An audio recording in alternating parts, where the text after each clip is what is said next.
With Labor winning scarcely a third of the national vote, a tiny majority, we think it could be one, perhaps two, there's already some sense that Labor's vulnerable, especially with choppy economic waters ahead. Now, throw in this Bolshevik crossbench, the rich Teals and the activist Greens. Some people I've been speaking to over the last 48 hours are almost arrogant in their assessment that Labor's going to implode under Albanese by Christmas. Now, I've said to them, get rid of that mindset pronto. I know from experience, you only get out of opposition when you learn to never underestimate your opponent, and you only ever win when you do the work. Opposition's a hard slog. All the staff and the resources, they vanish overnight. And this time around, I can assure you, as I've assured my coalition friends in Canberra, Labor will be much smarter. Here's a few early examples already. Now, by not recalling the Parliament until July, when the new Senate, of course, must be sworn in, the new Prime Minister, he announced this today, well, he's going to give his ministers plenty of time to get on top of their portfolios before they face any serious scrutiny. By that time, the public service, that's usually more attuned to Labor than Liberal, well, they've been hard at it to give Labor a credible policy agenda beyond the mere tinkering and small target facade that got them through the campaign. Never forget, Labor didn't win office in order to change nothing. They won in order to change quite a lot. And it's only after the election that we're going to find out just how radical the Albanese agenda really is. Just one example was the messaging in the campaign that an Indigenous referendum probably wouldn't happen if and until a second term.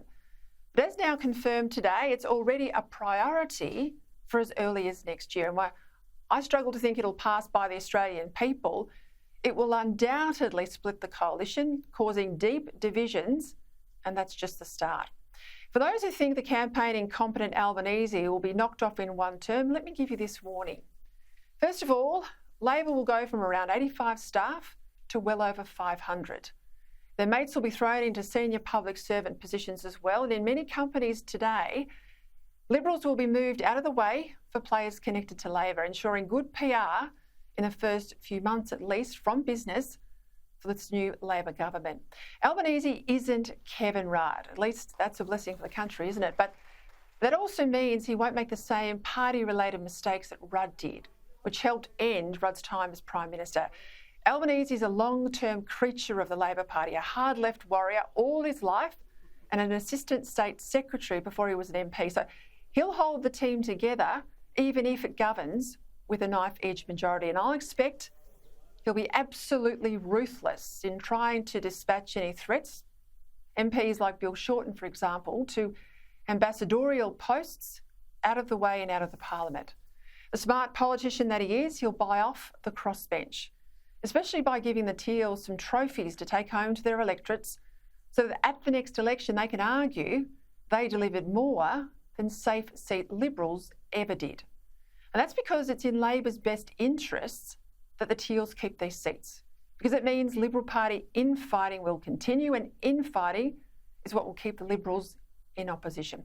Last of all, unlike the Conservative side of politics, Labor is going to get a cheer squad response from the media, the ABC and all the other left establishment, talking them up from day one.